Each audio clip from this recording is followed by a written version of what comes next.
मित्रांनो, अखेर पीक विम्याच्या प्रतीक्षेत असलेल्या शेतकऱ्यांची प्रतीक्षा संपलेली आहे। साधारणपणे 16 मार्च 2026 पासून पीक विम्याचं कॅल्क्युलेशन दिसेल अशा प्रकारे कृषी विभागाच्या माध्यमातून सांगण्यात आलेलं होतं आणि याच पद्धतीनं थोडासा उशीर झाला, परंतु अखेर आता 19 तारखेपासून या पीक विम्याचे कॅल्क्युलेशन दिसायला सुरू झालेले आहेत।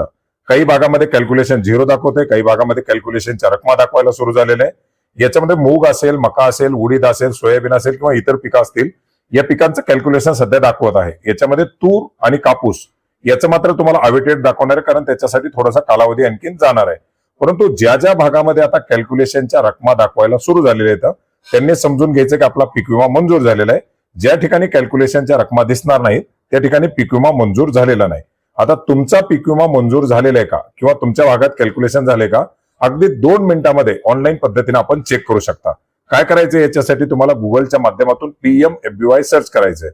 PMFBY सर्च केल्यानंतर आपण यापूर्वी सुद्धा पाहिले पॉलिसीची स्थिती वेगळ्या पद्धतीने पाहू शकता आणि तुम्हाला इथं फार्मर लॉग इन मधून सुद्धा तुमची स्थिती पाहता येणार आहे। फार्मर लॉग इन मध्ये गेल्यानंतर तुम्हाला तुमचा मोबाईल नंबर टाकायचा, मोबाईलवरती OTP घेऊन लॉग इन करायचे। एक मोबाईल नंबर जर अनेक साऱ्या पॉलिसीला दिलेला असेल तर तुम्हाला आधार टाकून तुमचा OTP टाकून लॉग इन करावं लागणार आहे। आता लॉग इन केल्यानंतर आपण जर पाहिलं तर या ठिकाणी तुम्हाला 2025 ची स्टेटस दाखवते। खरीप 2025 बाय डिफॉल्ट आलेले। तुम्हाला जर इतर वर्षाचं पाहायचं असेल तरी सुद्धा तुम्ही याच्यामध्ये पाहू शकता 2020, 21, 22 काय जे पाहिजे असेल ते 24चा पाहायचा आहे, 23चा पाहायचा आहे। आता आपण खरीप 2025चा पाहतो, आपली जी काही पॉलिसी असेल या ठिकाणी दाखवली जाईल।